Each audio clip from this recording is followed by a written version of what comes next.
मैं भारत को भारतीयता की मान्यता के आधार पर फिर से खड़ा करना चाहता हूं, उस काम में लगा हूं।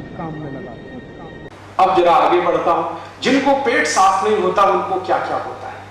दुनिया की 103 बीमारियां उन्हीं को होती हैं, क्योंकि आयुर्वेद ये कहता है कि अगर आपकी आंतें साफ नहीं है, लार्ज इंटेस्टाइन और स्मॉल इंटेस्टाइन, बड़ी और छोटी आंत साफ नहीं है, तो बीमारियों का केंद्र आपके घर में ही है।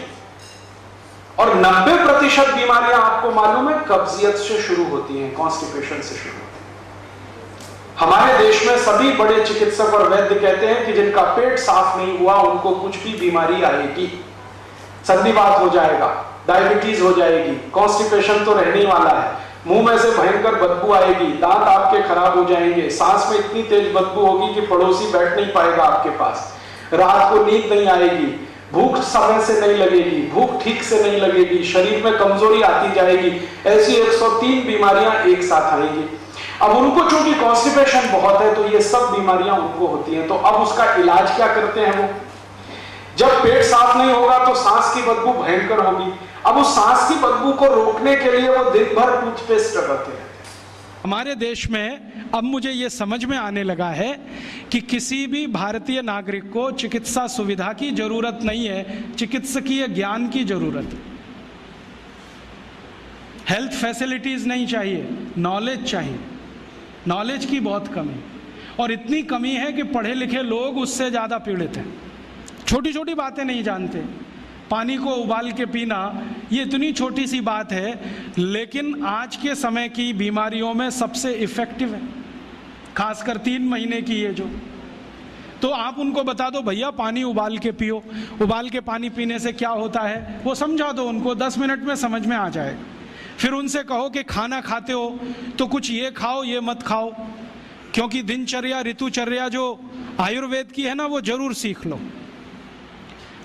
दिनचर्या और ऋतुचर्या जरूर सीखो, आयुर्वेद की बहुत आवश्यक है। और आपको मैं एक किताब का नाम बोल के जाता हूं, इसको पढ़ो। भगवत गीता जैसे पढ़ी जाती है, रामचरितमानस जैसे पढ़ी जाती है, उस किताब का नाम है अष्टांग हृदय। इसका एक दूसरा नाम भी है अष्टांग संग्रह, पुराना नाम अष्टांग हृदय। ये किताब का जो स्वस्थ व्रत है ना, वो ऐसे पढ़ो जैसे आप धार्मिक पुस्तक पढ़ते हो, और उसको बार बार पढ़ो तो याद हो जाएगा, कंठस्थ हो जाएगा। उसमें 2000 सूत्र हैं। ये सूत्र लोगों को बताना शुरू कर दो। छोटे छोटे सूत्र हैं, जैसे खाना खाने के बाद पानी मत पियो, स्वस्थ रहना है जिंदगी भर तो खाने के 1 घंटे के बाद पानी पियो। क्यों नहीं पिए वो आप सब जानते हो, सरल भाषा में उनको समझा दो। फिर उनको बोलो पानी पियो तो घूंट भर भर के पियो, सिप करके पियो, ताकि ज़्यादा लार शरीर में जाए, वात पित्त कफ तीनों संतुलित रहे। ठंडा पानी कभी मत पियो। मैंने दुनिया में ठंडे पानी पीने वालों को बहुत देखा है। यूरोप और अमेरिका के लोग चिल्ड वाटर पीते हैं, बर्फ़ का पानी फ्रिज में रख के पीते हैं। परिणाम जानते हैं क्या होता है? सवेरे जब टॉयलेट रूम में जाते हैं तो 1-1 घंटे बाहर ही नहीं आते। उनको पूछो भाई तुम क्या कर रहे थे 1 घंटे वहाँ? तो कहते हैं न्यूज़पेपर पढ़ रहे थे, मैगजीन पढ़ रहे थे। क्यों पढ़ रहे थे? स्टूल पास नहीं होता। क्यों नहीं होता? कॉन्स्टिपेशन है, जोर लगाना पड़ता है फिर भी नहीं होता। गाना भी गाते हैं मेरे सपनों की रानी कभी आएगी, फिर भी नहीं आती। और अंतिम दुष्परिणाम पता है क्या होता है? उनको पेट साफ तो होता नहीं, तो सांस में से भयंकर बदबू आती है। किसी अमेरिकन यूरोपियन के नजदीक बैठ जाओ, अगर वो लिस्ट्रीन स्प्रे करके नहीं आया तो 1 मिनट नहीं बैठ सकते। हर समय उनको माउथ फ्रेशनर स्प्रे करना पड़ता है, क्योंकि अंतड़ियां साफ नहीं है, कब्जियत है, मल भरा हुआ है, उसमें कचरा जमा है। फिर उनके पसीने में से भी बदबू आती है। क्यों?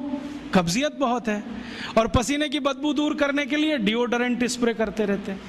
और आप तो सब जानते हो कि अगर कब्जियत है तो बाल भी कड़क रहते हैं, तो उन कड़क बाल को सॉफ्ट करने के लिए क्या क्या सब करते हैं। शैम्पू लगाते हैं, शैम्पू के बाद पता नहीं क्या क्या लगाते हैं। ये सब वो जो करते हैं ना, उनकी मजबूरी है, स्टेटस सिंबल नहीं है। इसको अपने दिमाग से निकाल दो कि ये कोई स्टेटस सिंबल। तो सरल भाषा में समझाओ, ठंडा पानी पीने से ये होता है, मत पियो, समझ जाएंगे। फिर उनको बोलो सवेरे उठो तो सबसे पहले पानी पियो।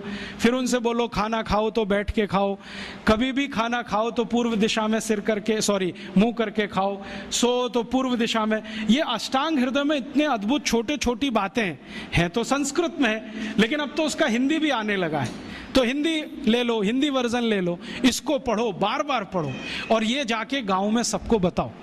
फिर उनको कहो देखो ये तो है स्वस्थ रहने के लिए, अब तुम बीमार पड़ो तो बताओ तुम्हारी बीमारी क्या है।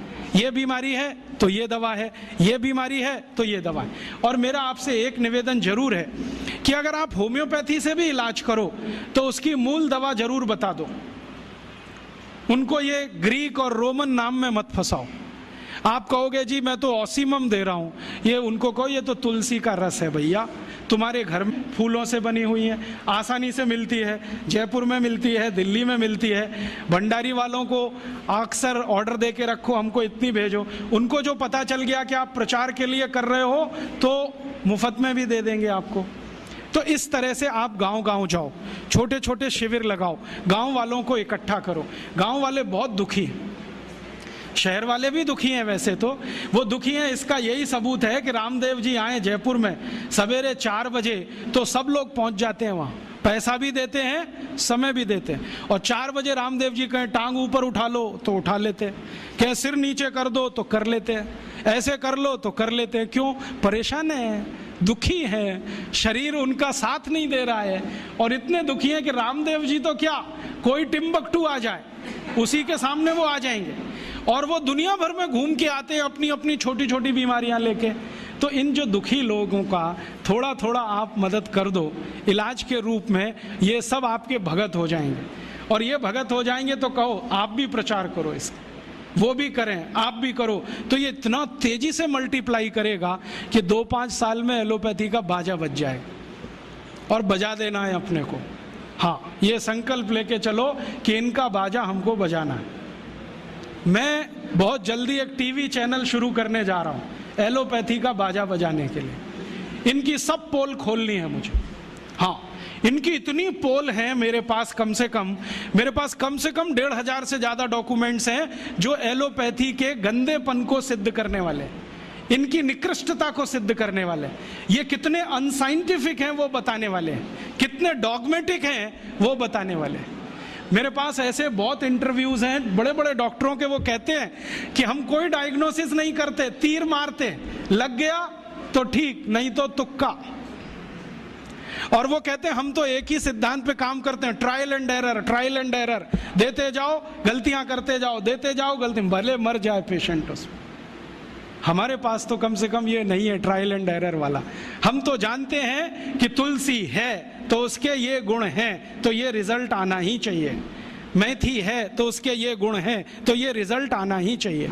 हमको सब मालूम है, फिक्स है, यहाँ वेरिएशन नहीं है। मेथी के जो रिजल्ट चरक ऋषि को मिले वो आज भी मिलते हैं, इसमें इतना सातत्य है, वेरिएशन कहीं भी नहीं है। तो जो विज्ञान में सातत्य होता है, सत्य ज्ञान वही होता है। तो हमारे पास जो सत्य ज्ञान है इसको लेकर आगे बढ़ें और इसके अपने जीवन में भी और दूसरों के जीवन में प्रयोग करने के लिए प्रेरित करें। दोस्तों, सबसे पहले तो चैनल सब्सक्राइब करें, फिर लाइक, कमेंट और शेयर करें। और हाँ, हमारा एंड्रॉयड ऐप डाउनलोड करना ना भूलें।